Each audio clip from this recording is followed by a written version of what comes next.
The signal came on an ordinary Tuesday in September 2157. Dr. Sarah Chen was halfway through her morning coffee when the arrays at SETI's Deep Space Listening Post began registering something unprecedented.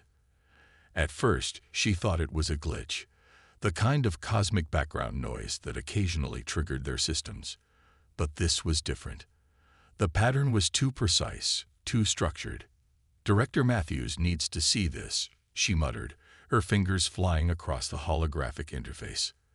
The signal wasn't just coherent, it was approaching Earth at impossible speeds. Within hours, every major observatory on the planet had confirmed her findings. Humanity's first contact with an alien civilization wasn't coming through a distant radio transmission or an ancient artifact. It was arriving, right now, in real time. The Nexari made their presence known 3 days later. Their ships appeared simultaneously over every major city on Earth, sleek, crystalline vessels that seemed to bend light around them. They were beautiful in a way that made human spacecraft look like children's toys. Their first message was broadcast globally, transmitted in perfect English and every other major human language. "We come to elevate. We come to perfect. We are your path to ascension." The world's governments scrambled to respond, but the Nexari weren't interested in traditional diplomacy. Their ambassador, a being that called itself the Overseer, appeared as a holographic projection in the UN General Assembly.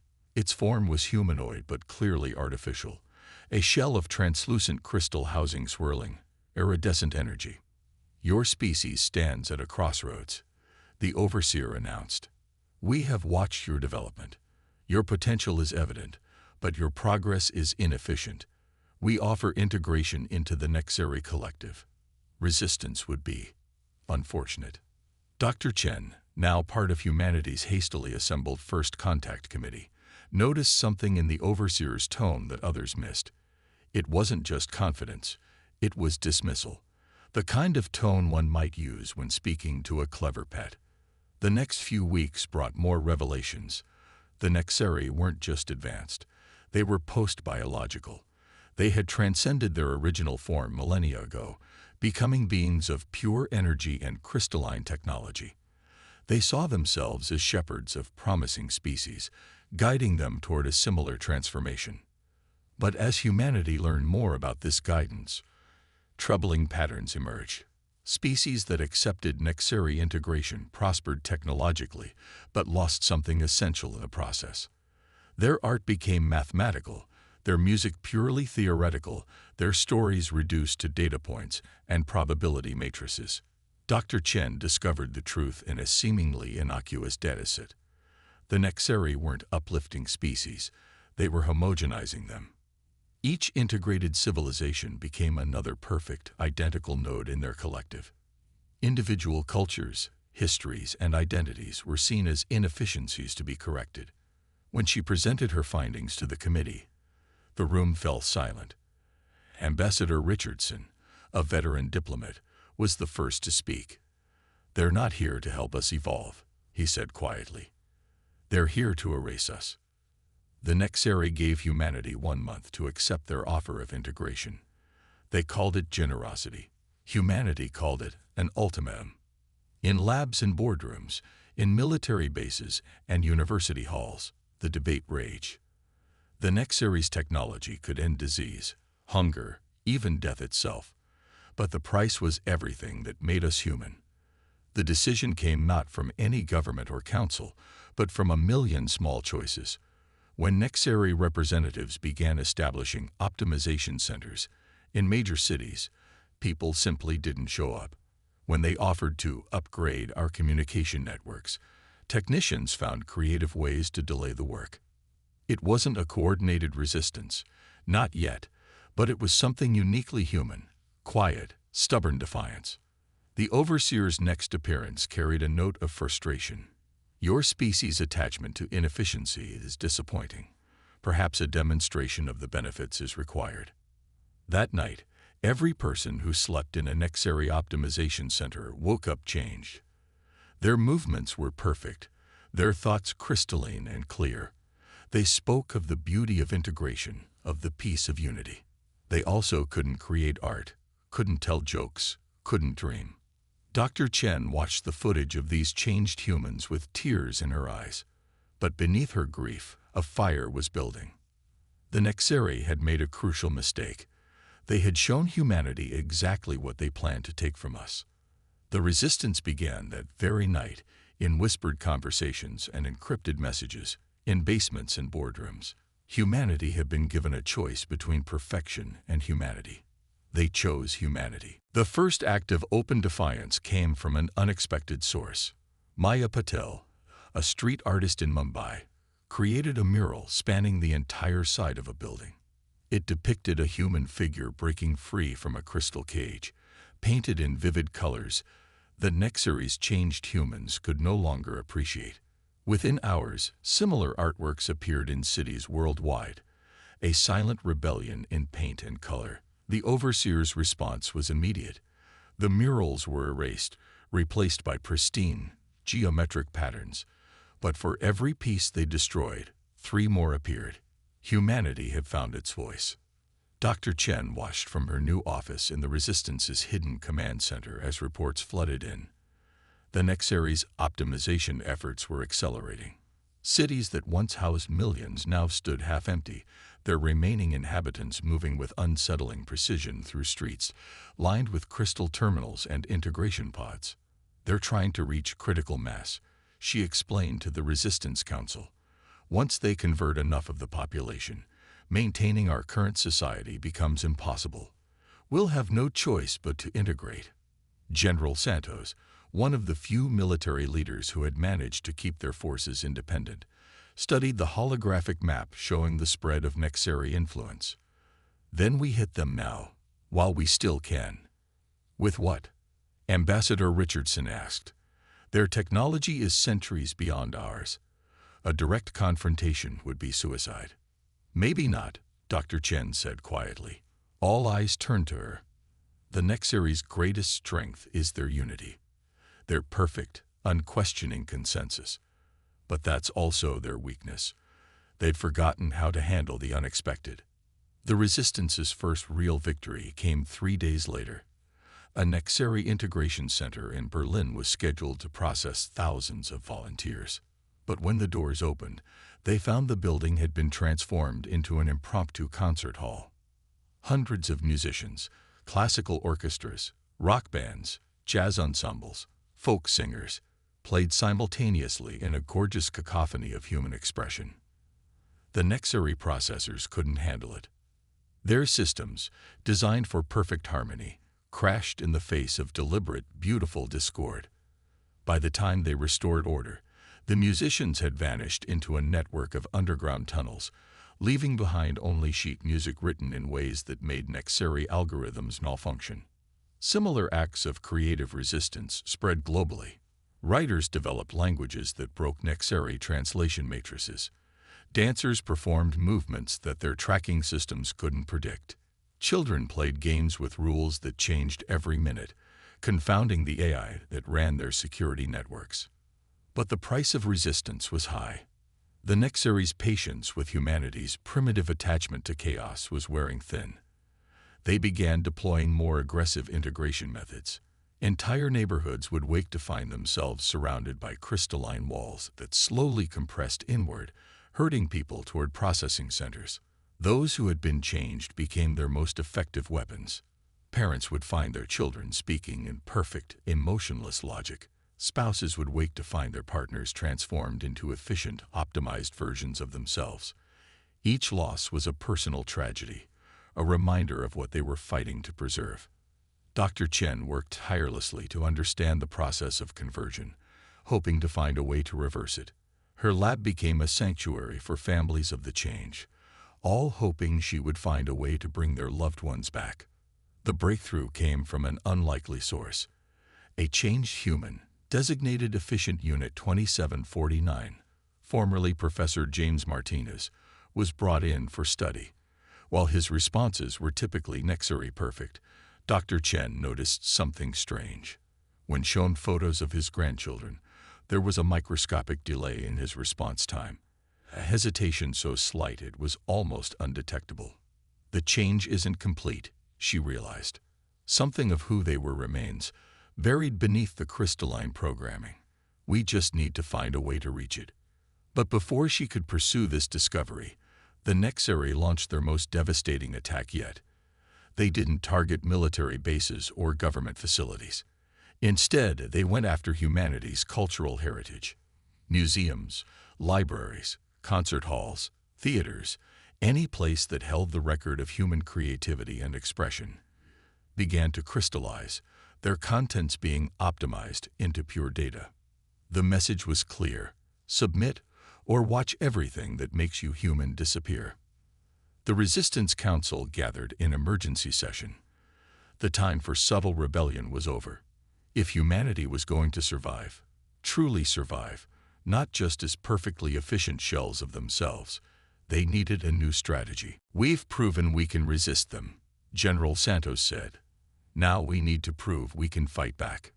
Dr. Chen looked at her latest research results, her hand shaking slightly. "I think I know how," she said. "But it's going to require something the Nexari will never expect. We need to be both rational and irrational at the same time. We need to be perfectly, uniquely human." Deep beneath the Antarctic ice, in a facility that officially didn't exist, Dr. Chen stood before a wall of holographic displays. Each showed a different aspect of what the Resistance now called Project Phoenix, humanity's best hope for survival. The Nexari's transformation process isn't just technological, she explained to the assembled team of scientists and engineers. It's based on a fundamental misunderstanding of human consciousness. They see our imperfections, our emotions, our creativity, our capacity for illogical thought, as bugs to be fixed. But they're not bugs. They're features. The breakthrough had come from studying the quantum structure of Nexari crystalline technology. Their processors didn't just compute. They resonated with consciousness itself, imposing their pattern of perfect logic onto organic minds. But human consciousness wasn't meant to be perfect. It was meant to be adaptable. Project Phoenix worked on a similar principle, but with a crucial difference. Instead of imposing order on chaos, it embraced both. The technology they were developing didn't fight human nature. It amplified it.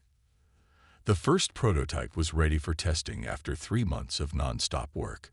It looked deceptively simple, a neural interface that resembled a delicate silver circlet. But its simplicity was an illusion. Within its structure was technology that merged human intuition with computational power in ways the Nexari had never imagined. The volunteer for the first test was Dr. Marcus Wong, a quantum physicist whose partner had been among the first wave of the change. He sat calmly as the device was placed on his head. "Remember," Dr. Chen said, "this isn't about achieving perfection. It's about becoming more fully yourself." The activation sequence began. For a moment, nothing seemed to happen. Then Marcus smiled, a real smile, full of joy and wonder, not the empty expression of the changed. "It's beautiful," he whispered. "I can see the quantum fields, the mathematical patterns, but I can also feel them. Like music and mathematics had a baby." The tests that followed confirmed what they'd hoped.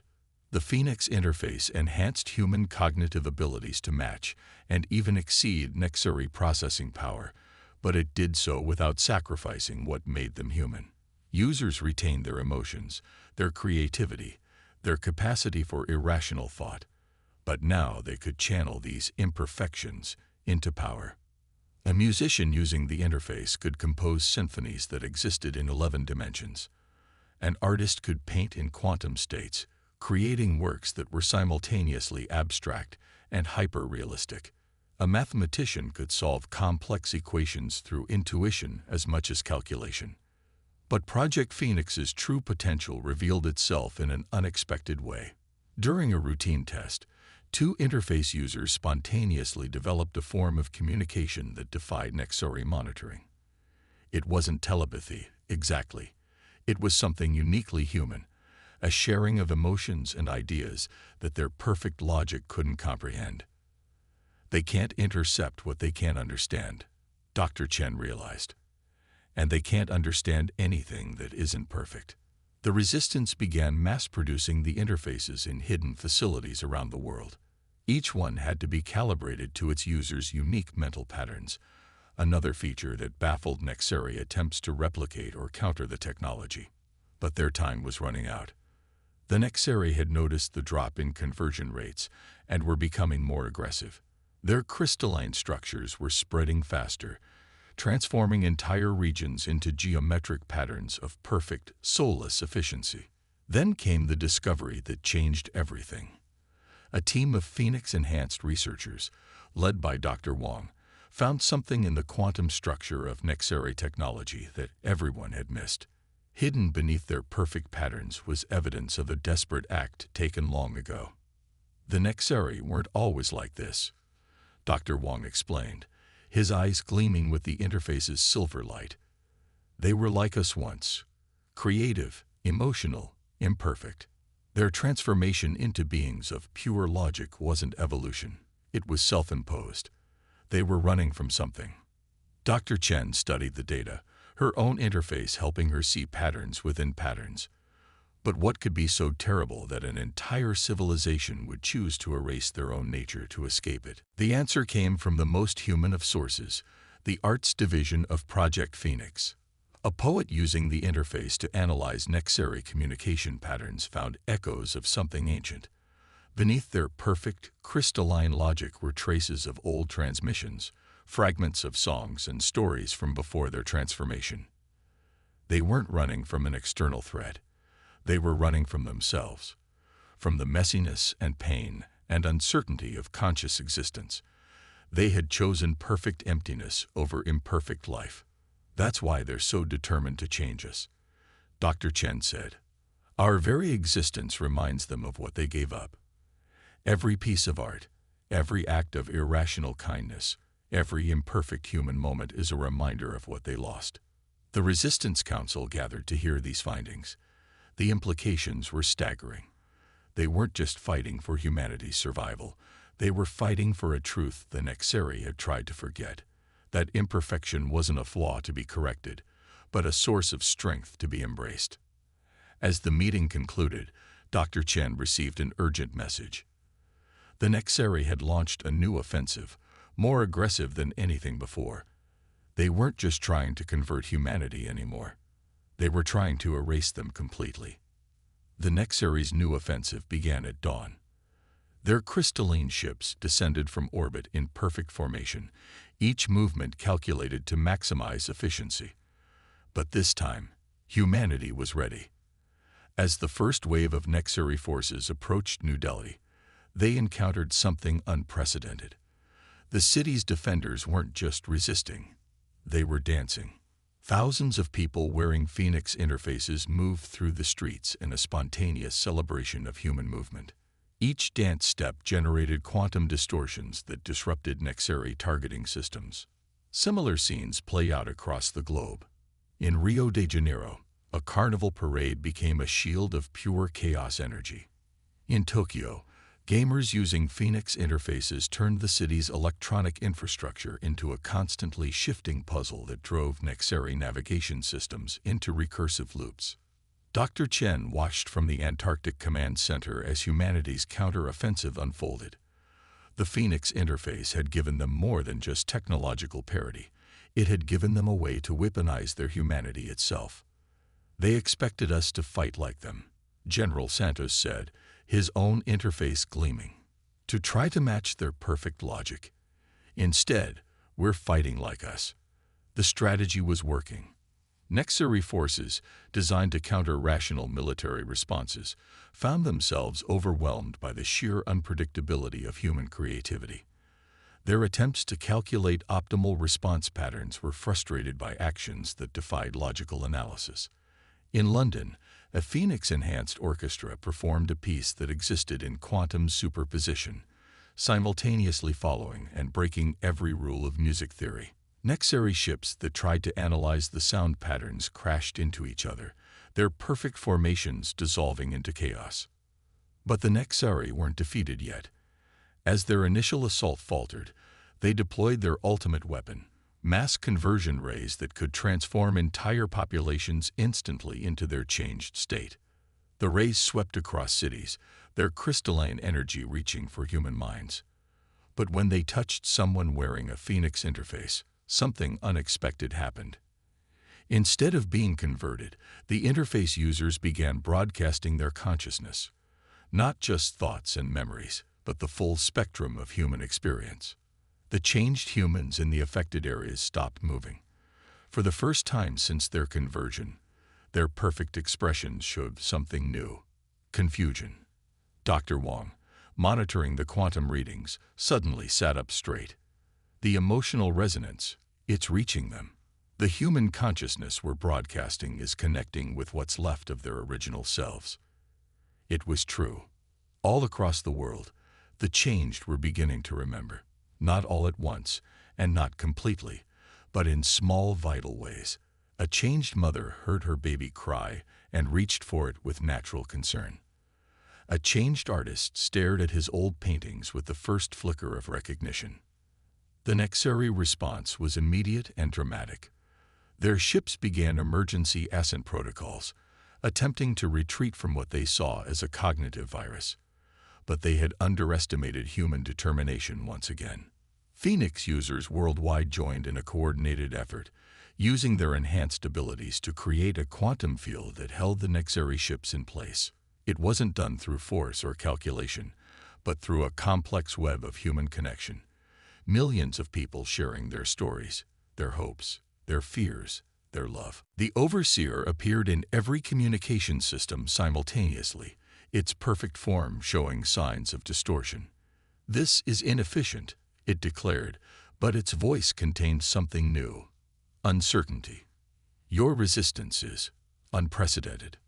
Dr. Chen stepped forward in the command center. "Because you never understood what you were trying to destroy," she said. "Human imperfection isn't a flaw in the system. It is the system." Through the quantum network created by the Phoenix interfaces, humanity broadcast not just their defiance, but their offer. A third path, neither perfect crystalline stasis nor unchanged organic chaos, but something new. A way to be both logical and emotional, ordered and creative, planned and spontaneous.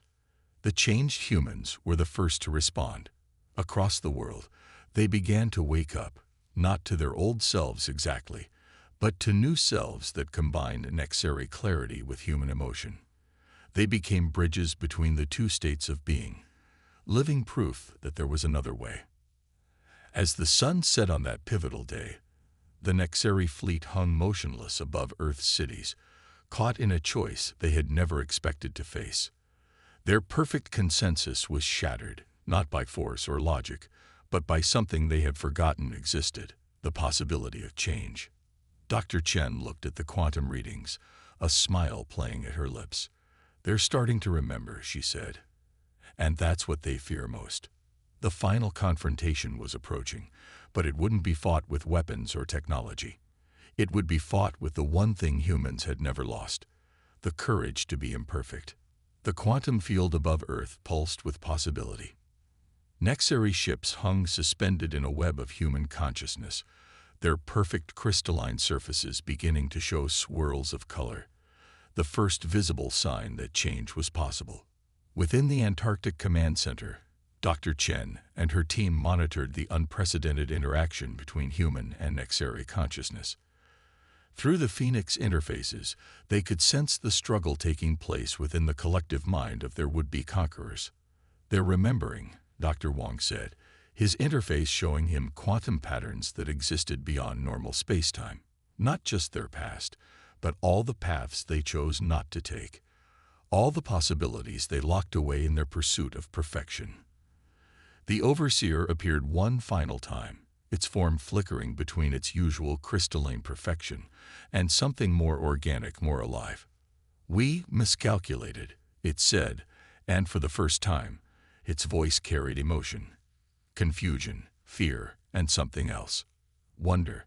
Through the quantum network, humanity shared not just their memories and emotions, but their fundamental understanding of what it meant to be imperfect. They showed the beauty of mistakes, the wisdom found in failure, the strength that comes from vulnerability. Each Phoenix user became a beacon, broadcasting the full spectrum of human experience. The changed humans, caught between two states of being, became the key. Their minds, touched by both Nexari perfection and reawakened humanity, created a bridge between the two forms of consciousness. Through them, the Nexari began to understand what they had sacrificed in their quest for perfection. Images flowed through the quantum network, a child's first wobbly steps, a scientist's failed experiments leading to breakthrough discoveries, the complex emotions of love and loss, the joy of creating art that didn't need to be perfect to be beautiful. Each moment was a testament to the power of imperfection. Then something extraordinary happened. A Nexari ship, one of thousands suspended above Earth, began to change. Its crystalline surface softened, colors flowing across it like aurora borealis. Others followed, their perfect geometric patterns dissolving into organic forms that merged technology with nature. The overseer's form stabilized into something new, neither purely crystalline nor purely organic, but a harmony of both. "We remember now," it said, its voice carrying depths of rediscovered emotion. "We remember why we chose to forget." Through the quantum network, the truth of the Nexari's past became clear. They had been a species much like humans, filled with the same capacity for both creation and destruction. But they had faced a crisis. Their technology had advanced faster than their wisdom, bringing them to the brink of self-annihilation. In their fear, they had chosen to eliminate the source of their problems, the unpredictability of conscious, emotional existence. "We thought we were ascending," the overseer said. "We were running away." Dr. Chen stepped forward. "It's not too late to find another way. Humanity has learned to enhance our consciousness without sacrificing it. We can help you remember how to live with uncertainty, how to be imperfect again." The response came not in words, but in a transformation that rippled through the Nexari fleet. Their ships, their technology, their very consciousness began to shift. The rigid crystalline patterns that had defined them for millennia began to flow and change, incorporating organic elements while retaining their advanced capabilities. The changed humans felt it first, a wave of reintegration that restored their emotions and creativity while preserving the clarity and knowledge they had gained. They became living bridges between the old way and the new, proof that evolution didn't have to mean the death of what came before. Across Earth, the crystalline structures the Nexari had built began to transform. Instead of imposing perfect order, they began to adapt to and enhance the natural environment around them. Cities became living entities where technology and nature, logic and emotion, order and chaos danced in harmonious balance. The day humanity had refused to retreat became the day both species learned to advance, not toward an impossible perfection, but toward a future that embraced the full spectrum of conscious existence. Years later, Dr. Chen stood in her laboratory, now a center for human Nexari collaboration. The Phoenix interface she wore had evolved, as had the beings who used it. Around her, humans and Nexari worked together, each bringing their unique perspectives to the challenges of existence. "We didn't just save ourselves," she told a group of students, human and Nexari alike. "We remembered something both our species had forgotten. The universe doesn't need us to be perfect.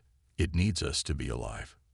Above them, the sky was filled with ships that were neither purely crystalline nor purely organic, their forms constantly shifting between states of being. They were beautiful in their imperfection, powerful in their vulnerability, wise in their uncertainty. Humanity had faced extinction and emerged stronger, not by becoming perfect, but by remaining defiantly, gloriously human. In doing so, they had helped another species remember that same truth, that consciousness, with all its flaws and feelings, all its chaos and creativity, wasn't a problem to be solved. It was a gift to be treasured.